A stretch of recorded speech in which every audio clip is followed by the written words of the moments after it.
예, 오늘 오전 예배 때는 온 가족이 세례를 받은 후라는 제목으로 은혜를 나누었으면 합니다.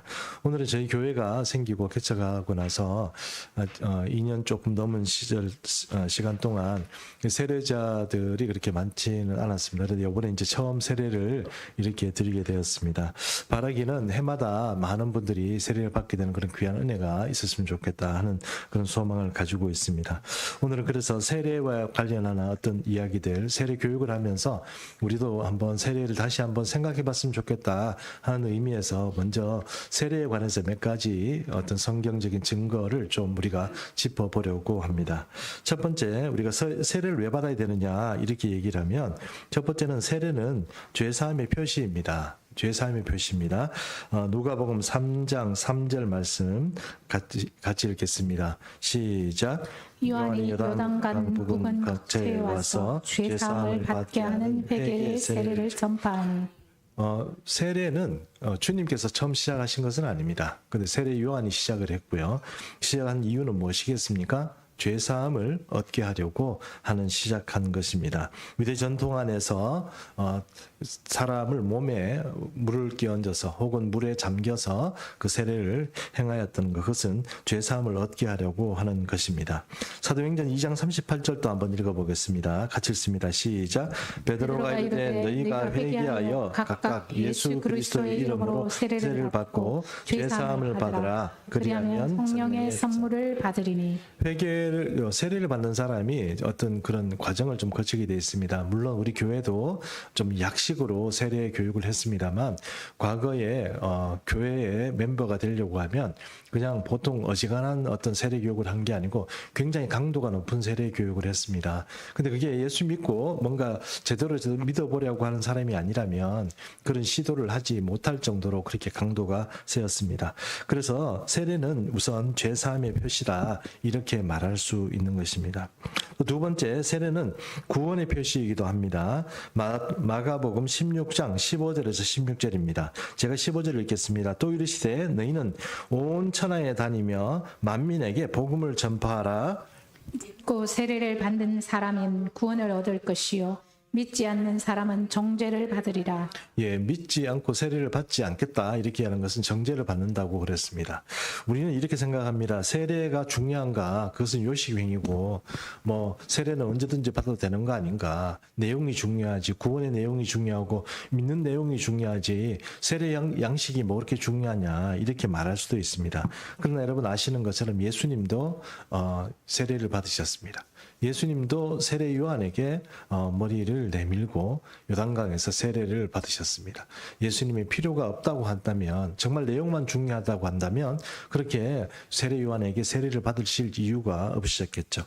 성경의 말씀, 여러 가지 말씀도 세례가 결코 중요하지 않고 그냥 요식행위니까 그런 것은 대강 거쳐도 된다고 말하지 않습니다. 우리가 여러분 결혼할 때 어떤 일이 있습니까? 결혼하면 두 사람만 행복하고 두 사람만 모든 사람 앞에서 우리는 부부다 이렇게 선포하면 되는 것입니까? 그렇지 않죠. 일가 친척과 모든 가족들 앞에서 세상 앞에서 친구들 앞에서 혼인 서약을 하고 또 혼인 예식을 하는 것 아니겠습니까? 그렇게 해야 어떻게 됩니까? 이 사람이 두 사람이 공식적으로 부부로 출발하는구나 그렇게 아는 것입니다. 이처럼 세례라는 것도 마찬가지입니다. 우리가 구원의 그 내용이 담겨 있으려고 하면 세례 형식을 통하여서 그 구원이 우리의 세례라는 양식 속에 구원이 담길 수 있도록 그렇게 해야 하는 것입니다. 그래서 전통적으로 기독교는 두 가지 예전에 있어서 굉장히 중요하게 생각합니다. 첫 번째는 세례입니다. 또 오늘 우리 두 가지 다 했습니다만 또 한 가지가 바로 오늘 예수님의 떡과 잔을 나누는 그런 어떤 성만찬이 우리 기독교에 있어서는 가장 중요한 두 가지 예전의 행사다 이렇게 말할 수 있습니다. 그래서 세례는 세 번째 그리스도와 연합하는 것이다 하는 의미입니다. 공동 번역으로 갈라디아서 3장 27절 여러분 화면을 보시고 같이 한번 읽어주시기 바랍니다. 갈라디아서 3장 27절 같이 읽습니다. 시작. 세례를 받아서 그리스도 안으로 들어간 여러분은 모두 그리스도를 옷 입듯이 입었습니다. 여러분 그리스도 안으로 들어갔습니다. 우리가 그리스도 안으로 들어갔다는 얘기는 여기서는 옷이라고 하니까 그냥 옷은 그냥 훌렁훌렁 우리가 벗어버리면 되는 거 아닌가 이렇게 생각할지만 모르지만 그런 의미가 아닙니다. 이 그리스도 안으로 들어갔습니다. 그래서 합해져 버린 겁니다.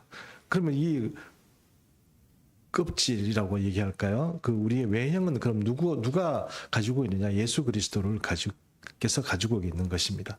예수 그리스도란 그 그릇 안에 우리가 들어가는 것, 합하여지는 것, 이것이 세례입니다. 그 다음에 네 번째입니다. 세례는 서약입니다. 공동번역으로 베드로전서 3장 20절에서 21절 말씀을 한번 읽어보도록 하겠습니다. 좀 깁니다. 제가 20절 읽어보겠습니다. 그들은 옛날에 노아가 방주를 만들었을 때 하나님께서 오래 참고 기다리셨지만 끝내 순종하지 않던 자들입니다. 그 방주에 들어가 물에 빠지지 않고 구원을 받은 사람은 겨우 8사람뿐이었습니다. 그것은 오늘날 여러분에게 구원을 가져다 주는 세례를 미리 보여준 것입니다. 세례는 몸에서 더러운 때를 벗기는 것이 아니라 깨끗한 양심으로 살겠다고 하나님께 서약을 하는 것이며 예수 그리스도의 부활로서 이루어지는 것입니다. 그렇습니다. 이제 공동번역에서 베드로전서 3장 20절과 21절이 하시는 말씀은 무엇입니까? 우리는 세례라고 하면 마치 때를 벗기는 것처럼 씻는다는 생각만 합니다. 그러나 성경이 말씀하고 있는 것은 이 세례가 때를 벗는 것이 아니고 새로운 삶에 대한 소망과 그런 다짐을 하는 것이 바로 세례다, 이렇게 알 수 있습니다.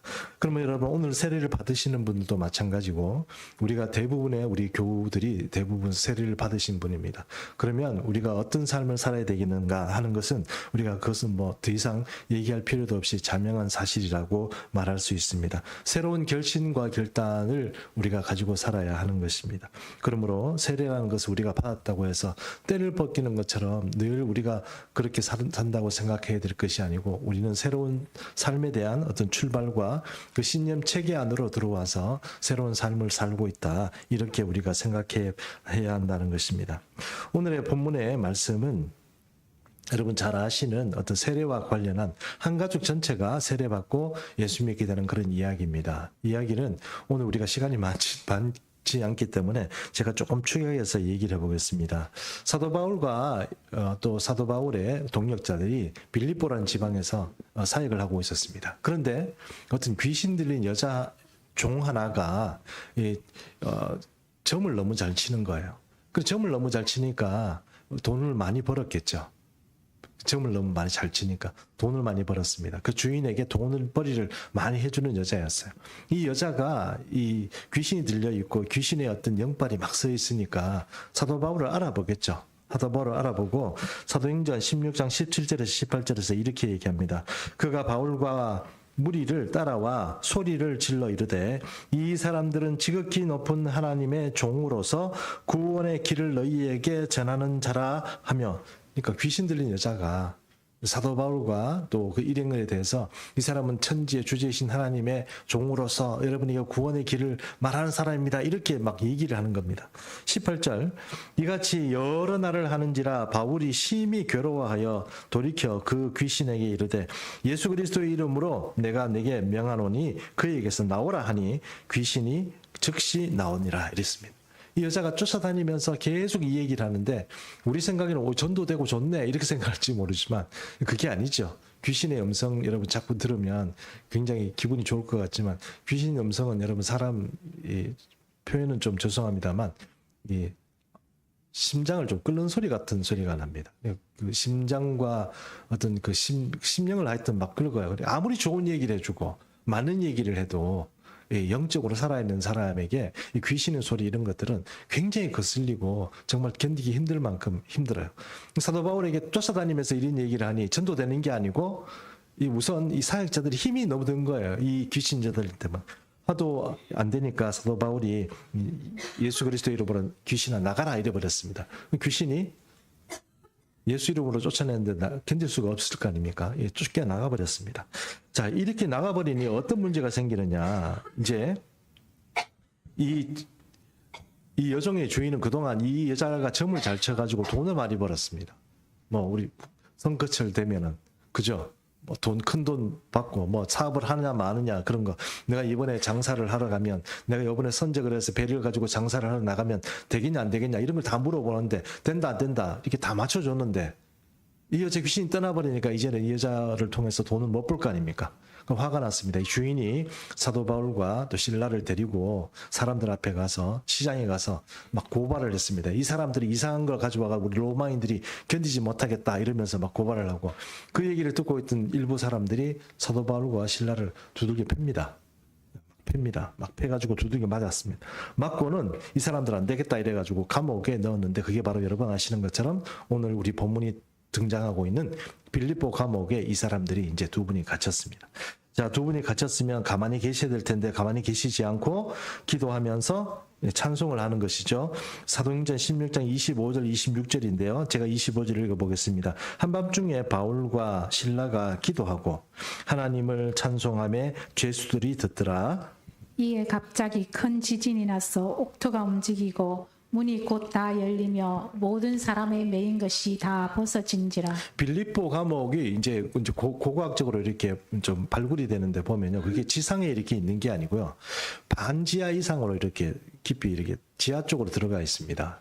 그러니까 사실은 이게 좀 탈출하기가 좀 힘들어요. 앞이 컴컴하고 이제 지하라고 생각하시면 됩니다. 로마 감옥이 비슷한데 이 빌립보에서 발굴된 그런 어떤 감옥을 보면 집처럼 이렇게 만들어져 있는데 지하로 이렇게 들어가 있습니다. 그러니 사람들이 지하 굴 속에 들어가 있다 이렇게 보셔도 될 겁니다. 거기서 기도하고 찬송을 하는데 여러분 사람들이 다 듣잖아요. 그렇죠? 그런데 갑자기 지진이 나면서 문도 열려버리고 그리고 이렇게 족쇄로 채워줬던 거 있지 않습니까? 죄수들이 보통 이렇게 발목에 채우는 거 있지 않습니까? 그까지 다 풀려버린 거예요. 다 풀려버렸습니다. 자, 이렇게 다 풀려버리니까 이게 이렇게 풀려버리면 어떻게 되냐면 이 감독을 하던 간수가 죽어야 됩니다. 간수가 이걸 물어주거나 물어주는 형편이 안 되면 자기가 대신에 이제 그 책임을 지고 이제 자기 목이 날아가는 거예요. 그런데 이 사람은 간수가 그것을 발견하는 순간 어떤 생각이 들겠습니까? 나는 죽었구나 이런 생각이 들겠죠. 도망가겠구나. 옥토가 흔들리고 막 도망을 갔으니까 이제 나는 이제 내가 죽었다 이런 생각을 하고 이제 이 사람이 자기를 하려고 그렇게 시도를 하는 것입니다. 그때 이 자기를 하려고 할 때 사도 바울이 여러분 아시는 것처럼 야, 우리 여기 있다. 죽지 마라. 이렇게 해가지고 사도 바울이 죽지 않고 그렇게 되는 것입니다. 자, 30절, 31절을 또 사도행전입니다. 또 계속 한번 읽어보겠습니다. 30절 제가 읽습니다. 그들을 데리고 나가 이르되 선생님이여 내가 어떻게 해야 구원을 얻으리까? 이들의 주 예수를 믿으라. 그리하면 너와 내 집이 구원을 받으리라 하고. 여러분 찬송 부르고 기도할 때 이 옥문이 열리고 터가 흔들리고 이 족쇄가 풀어졌다는 것을 다 압니다. 그러니 이 간수가 딱 들어가서 어떤 생각이 들었습니까? 아, 이거 정말 너무 두려운 일이구나. 이거는 신적인 어떤 영역에서 일어나는 일이고 이 사람들 내가 함부로 해서는 안 되겠다는 생각이 들지 않겠습니까? 그러니 이 사람들이 얘기하던 그 이야기 뭐 구원을 받은 뭐 이런 뭐 하나님을 믿어야 된다 이런 얘기에 대해서 이 간수가 일반적으로라면 그 귀에 들리겠습니까? 그 사람들은 죄수고 나는 간수인데 그런 얘기를 뭐 들리겠습니까? 그런데 지금 완전히 역전된 것이죠. 그런데 이 사람이 이제 사도 바울에게 스님들아 내가 어떻게 해야 구원을 얻겠냐 이렇게 물어보는 거 아닙니까? 그러니까 주 예수를 믿으라. 여러분 잘 아시는 그러면 너와 내 집이 구원을 얻으리라 그 말씀을 하시는 것입니다. 그리고 사도행전 16장 32절에서 34절 말씀인데요. 이 말씀을 제가 그냥 읽어보겠습니다. 주의 말씀을 그 사람과 그 집에 있는 모든 사람에게 전했습니다. 사도 바울이 대단한 분이죠. 그 밤에 지금 전도를 하는 겁니다. 그 급박한 순간에 전도를 하는 것이죠. 33절 그 밤 그 시각에 간수가 그들을 데려다가 그 맞은 자리를 씻어주고 자기와 그 온 가족이 다 세례를 받았습니다. 이 간수도 얘기 듣고 보니까 어떻습니까? 아, 이 말을 듣고 내가 예수를 믿어야 되겠다 이런 복음을 받아들일 준비가 된 겁니다. 그러자 말자 이 사람은 세례를 받았습니다. 방금 우리가 오늘 세례를 한 것처럼 그렇게 그 간수와 그 가족들에게 세례가 행해졌습니다. 그들을 데리고 자기 집에 올라가서 음식을 차려주고 그와 온 집안이 하나님을 만남으로 크게 기뻐하니라 이렇게 했습니다. 온 가족이 예수를 믿게 되고 크게 기뻐하는 그런 역사가 이 간수의 집 안에 이렇게 생겼다 하는 것입니다. 저는 세례식만 이렇게 생각하면 한 어떤 목사님 간증이 생각이 납니다. 그 목사님은 제가 직접 그 목사님이 얘기할 때 제가 들었기 때문에 이걸 확실하게 말할 수 있습니다. 이 목사님은 청년 때 이제 오늘 우리 세례를 받은 거 청년 때 이렇게 세례를 받았어요. 세례 받았는데 이 사람은 세례를 그냥 받고 싶거나 아니면 예수를 잘 믿어서 내가 예수를 믿어보겠다 이런 마음으로 세례를 받은 건 아닙니다. 그냥 교회에 이렇게 다니는데 생각 없이 다녔어요. 별로 그렇게 사실 희망도 없고 야망도 없고 뭘 해보겠다는 생각도 없고 그냥 삶 자체가 뭔가 이렇게 어떤 의욕이 없는 그런 청년들이 있지 않습니까? 그런 청년이었어요. 그런 청년이었는데 이 청년이 그냥 뭐 교회에서 세례 한 받아보지 이래가지고 아유 그렇게 하죠 뭐 이래가지고 다른 사람들 세례 받을 때 이 청년이 받았다는 것입니다. 청년을 받았는데 또 아는 사람도 별로 없고 또 그동안 뭐 교회 생활도 좀 이렇게 착하고 뭐 선배들 따지고 후배들 따지고 챙겨주고 이래야 되는데 그런 게 전혀 없었던 거예요. 그러니까 그 사람한테 축하해 주는 사람도 없고 꽃다발 주는 사람도 없고 선물 주는 사람도 없고 아무도 없는 거예요. 그런데 이제 세례만 받고 멀뚱멀뚱 서 있는데 자기 여자 선배 그 교회 여자 선배 하나가 와가지고 이분에게 이렇게 얘기를 하는 겁니다. 내가 형제님을 위해서 선물을 하나 가져왔습니다. 이러더래요. 그리고 그 청년은 조금 놀라서 의아했습니다. 왜냐하면 잘 모르는 선배에다가 누가 나한테 선물을 주겠나 이런 생각을 하고 이렇게 봤습니다. 손을 봤어요. 손에 아무것도 없었어요. 그럼 뭘 준다는 거지? 선물을 들고 왔다고 했는데 아무것도 안 들고 왔으니 뭘 주겠다는 거야 이렇게 멀뚱멀뚱 쳐다보고 있었습니다. 그러니까 이 여사 선배가 말씀 선물이라고 그랬어요. 말씀 선물. 그러니까 이 청년이 선물은 선물이지 말씀 선물은 뭐야? 입으로 지금 선물 주겠다 이거야? 이런 생각이 들어서 조금 괘씸한 생각도 들고 소소한 생각도 들고 그런 생각이 좀 들었대요. 그런데 이 여자 청년이 여러분 잘 아시는 갈라디아서 2장 20절 말씀을 이제 외워서 이렇게 말을 해주더래요. 갈라디아서 2장 20절 여러분 잘 아시죠? 네, 여기 나오네요. 그죠? 우리 같이 한번 합독하도록 하겠습니다. 시작. 내가 그리스도와 함께 십자가에 못 박혔나니 그런즉 이제는 내가 사는 것이 아니요 오직 내 안에 그리스도께서 사시는 것이라. 이제 내가 육체 가운데 사는 것은 나를 사랑하사 나를 위하여 자기 자신을 버리신 하나님의 아들을 믿는 믿음 안에서 사는 것이라. 아멘. 예, 성경도 잘 모르고 의욕도 없고 삶에 의욕도 없는 이 청년 앞에 이 여자 청년 선배가 와서 이 말을 해주고 선물이라고 주고 가버렸어요. 근데 처음에는 좀 괘씸한 생각도 들고 뭔가 섭섭한 생각도 들고 이랬는데 여러분 그 사람의 평생 동안 이 세례 받았을 때 그 여자 선배가 준 이 선물이 잊어져 버리지 않은 거예요. 그리고 나중에 이 청년은 어떻게 된지 아십니까? 이 청년은요 공부를 하기 시작하고 또 신학을 하고 외국에서 유학도 하고 결국 우리나라에 다시 돌아와서 서울에 있는 아주 큰 우리나라 역사에 조금 중요한 교회들이 좀 몇 개 있습니다. 그 교회의 담임 목사님이 돼서 지금 활동하고 있습니다. 저는 그 목사님 생각하고 세례식을 생각할 때마다 그 여자 선배가 준 이 말씀이 참 생각이 나고 오늘 세례식을 받고 우리가 세례받은 사람으로서 살아가는 우리에게 우리가 사실은 세례받으면서 우리가 같이 다 죽었거든요. 예수 그리스도로 인해서 다 같이 죽었어요. 근데 아직은 여러분 저도 그렇고 여러분도 그렇고 아직 많이 살아있구나 이런 생각이 여러분 우리 신앙생활하면서 얼마나 많이 합니까?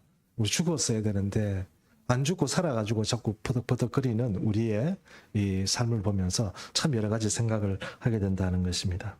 이제 말씀을 좀 정리해야 되지 않겠나 싶습니다.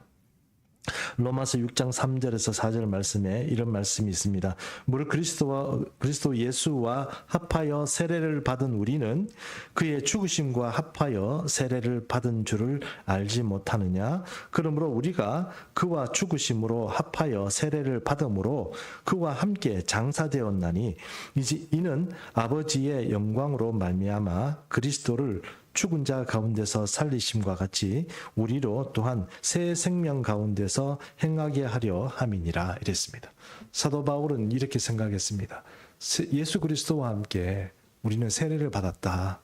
그 세례를 받았으면 우리는 죽었고 우리가 다시 사는데 그것은 우리의 예전에 내가 이 땅에서 내 생명을 가지고 우리 부모가 내게 준 이 육신의 이름의 생명이 아니고 새 생명으로 살게 되었다.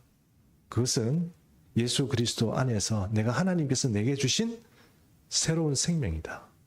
그러므로 내가 이 땅에서 살아가는 것 그 자체는 내가 내 이름을 가지고 살아가는 것이 아니고 새 생명을 가지고 이 땅에 살아가는 것이다. 예수께서 나를 살리신 그 새 생명, 그거로 사는 거다. 그렇게 사도 바울은 이야기하고 있다는 것입니다. 사도행전 16장 38절의 말씀을 제가 다시 한번 읽어보겠습니다. 그 밤 그 시각에 간수가 그들을 데려다가 그 맞은 자리를 씻어주고 자기와 그 가족이 다 세례를 받은 후 그들을 데리고 자기 집에 올라가서 음식을 차려주고 그와 온 집안이 하나님을 믿음으로 크게 기뻐하니라. 이것이 사도행전에 나오는 이 빌립보 감옥의 간수와 간수 집안에 있었던 일입니다. 무엇이 세례를 받고 나서 그들에게 큰 기쁨이 되었습니까? 예수 그리스도를 믿음으로 얻게 되는 그런 은혜입니다. 그것이 무슨 은혜입니까? 새 생명의 은혜입니다. 나는 죽고 예수 그리스도 안에서 새롭게 태어난 생명입니다. 우리가 세례받은 사람으로서 아직도 우리가 가지고 있는 옛날의 옛자를 가지고 살아있다면 이제는 그리스도와 함께 이제 이것들을 못 박아버리고 우리가 다 세례받은 사람으로서 이제 예수님의 떡과 포도주에 참여하셨다면 그 예수님과 함께 장사되어 그것을 옛사람을 장사시켜버리고 이제 새 생명으로 함께 살아가게 되는 그런 귀한 은혜가 이 종말의 시간을 살아가는 우리 예수비전 충성교회 모든 성도님 위해 함께 하시기를 축원합니다. 기도하겠습니다. 일어나셔서 우리 찬송가